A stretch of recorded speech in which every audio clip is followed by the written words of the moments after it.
जैसे कि हमने इफ़ स्टेटमेंट के टॉपिक को स्टार्ट किया हुआ, प्रीवियस 2 वीडियोस में हमने इफ़ स्टेटमेंट के बारे में स्टडी किया। इस वीडियो में भी आज हम एक प्रॉब्लम देखेंगे और उसको इफ़ स्टेटमेंट के थ्रू जो है वो सॉल्व करने की कोशिश करेंगे। Write a program that inputs 3 number and display the maximum number, यानी कि 3 नंबर्स यूज़र इनपुट करे और उन 3 नंबर में से मैक्सिमम नंबर्स जो है वो फाइंड आउट करे। तो बेसिकली हमारे पास जो प्रोग्राम है वो हमने कंपाइल किया और उसको एग्जीक्यूट किया। आफ्टर कंपाइलेशन जो फर्स्ट लाइन जब एग्जीक्यूट होगी तो हमारे पास मेमोरी के अंदर 4 वेरिएबल्स जो हैं वो डिक्लेयर होंगे और 4 वेरिएबल्स जो हैं वो मेमोरी के अंदर क्रिएट और स्पेस जो है उनके लिए रिजर्व हो जाएगी।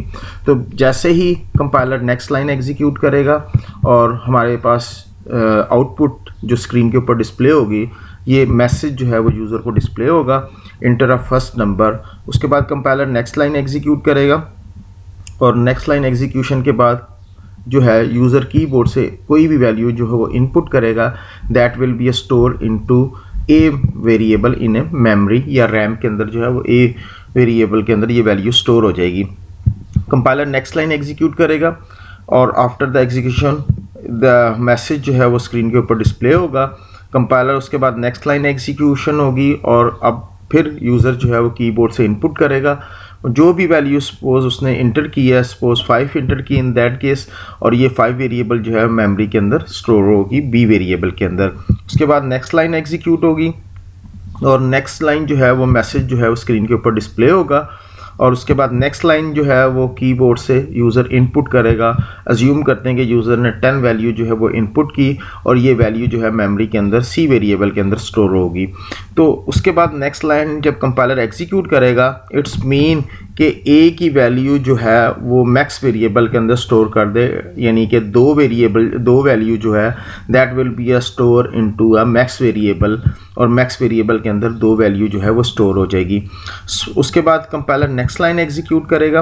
अब जो है कंडीशन चेक की जाएगी कि बी के अंदर जो वैल्यू है, इट्स मीन कि 5 which is greater than max की वैल्यू से बड़ा है, यानी कि 5 जो है that is greater than max, यानी कि मैक्स में जो हमारे पास 2 वैल्यू पड़ी है वो उससे बड़ा है। तो कंडीशन जो है ये ट्रू एवेल्युएट होगी क्योंकि रिलेशनल एक्सप्रेशन है। ट्रू एवेल्युएट हुई, इसका मतलब है कि इफ़ स्टेटमेंट के नीचे जो लाइन है दैट विल बी एग्जीक्यूटेड और वो वैल्यू जो है हमने b की वैल्यू जो है वो मैक्स के अंदर स्टोर करा दी। इट्स मीन कि ये b की जो 5 वैल्यू है ये मैक्स वेरिएबल के अंदर स्टोर हो जाएगी। कंडीशन ट्रू हो गई थी, लिहाजा 2 की जगह 5 वेरिएबल जो है वो मैक्स के अंदर स्टोर हो गया। उसके बाद कंपाइलर नेक्स्ट लाइन एग्जीक्यूट करेगा। अब नेक्स्ट लाइन एग्जीक्यूशन की सूरत में c वेरिएबल के अंदर जो वैल्यू पड़ी हुई है, इट्स मीन कि ये 10 value that is greater than max में अब जो है हमारे पास 5 है, ये वैल्यू जो है बड़ी है। कंडीशन जो है वो ट्रू एवेल्युएट होगी, रिलेशनल एक्सप्रेशन है, इट्स मीन के 10 यानी कि 10 इज़ ग्रेटर देन 5, मैक्स में 5 और सी में 10। कंडीशन ट्रू हो गई, इसका मतलब है कि इफ़ के नीचे जो स्टेटमेंट है दैट विल बी एग्जीक्यूटेड और वो वैल्यू जो है सी के अंदर जो वैल्यू है यानी कि ये 10 ये मैक्स वेरिएबल के अंदर स्टोर हो जाएगी और मैक्स के अंदर जो 5 वैल्यू थी that will be overwritten और यहाँ पे अब आपके पास मैक्स के अंदर 10 वैल्यू जो है वो स्टोर है। उसके बाद कंपाइलर नेक्स्ट लाइन एग्जीक्यूट करेगा। जैसे ही नेक्स्ट लाइन एग्जीक्यूशन होगी तो स्क्रीन के ऊपर जो है वो हमारे पास जो मैसेज डिस्प्ले होगा, the maximum number is max के अंदर जो वैल्यू पड़ी हुई है यानी कि 10 वो स्क्रीन के ऊपर डिस्प्ले हो जाएगा। तो ये हमने सिंपल इफ़ स्टेटमेंट के थ्रू जो है वो प्रोग्राम एग्जीक्यूट करके देखा।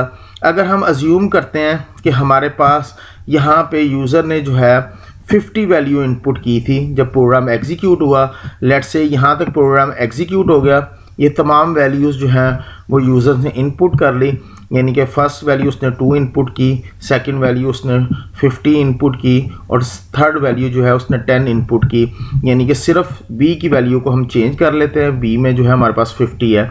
लेट्स सी कि दोबारा हम प्रोग्राम जो है एग्जीक्यूट हुआ, a में जो वैल्यू पड़ी हुई है फर्स्ट ऑफ ऑल वो मूव हो जाएगी, यानी कि a की वैल्यू जो है वो 2 मैक्स के अंदर स्टोर हो गया। अब ये हम ये अज्यूम कर लेते हैं।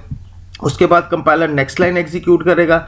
नेक्स्ट लाइन में हमने देखना है b के अंदर क्या स्टोर है। b के अंदर 50 स्टोर है, 50 इज़ ग्रेटर देन मैक्स में जो है वो 2 है, कंडीशन ट्रू हो गई, इट्स का मतलब है कि ये लाइन एग्जीक्यूट होगी और ये लाइन एग्जीक्यूशन होने की सूरत में 50 जो है वो मैक्स में आ जाएगा, यानी कि इसका मतलब है कि 50 की वैल्यू जो है वो स्टोर हो जाएगी मैक्स के अंदर।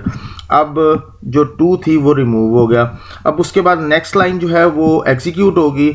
इन दैट सिनेरियो हमारे पास जो है सी के अंदर 10 है और मैक्स के अंदर 50 है, यानी कि 10 is greater than max, that is false condition, क्योंकि 10 जो है वो 50 से बड़ा नहीं है, ये वैल्यूज़ जो है फॉल्स है, रिलेशनल एक्सप्रेशन है। इसका मतलब है कि ये स्टेटमेंट अब एग्जीक्यूट नहीं होगी, कंट्रोल जो है वो डायरेक्ट यहाँ पे मूव होगा और यहाँ पे हमने जो स्टेटमेंट लिखी हुई है वो हमारे पास है द मैक्सिमम नंबर इज़, और इन दैट सिनेरियो हमारे पास अभी जो वैल्यू स्टोर हुई है दैट इज़ 50।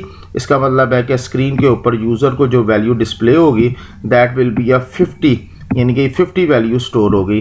तो ये हमारे पास जो था एक प्रोग्राम था जिसमें हमने इफ़ स्टेटमेंट को यूज़ करते हुए 3 वेरिएबल्स के अंदर इनपुट वैल्यू जो है वो फाइंड आउट की यूजिंग सिंपल इफ़ स्टेटमेंट।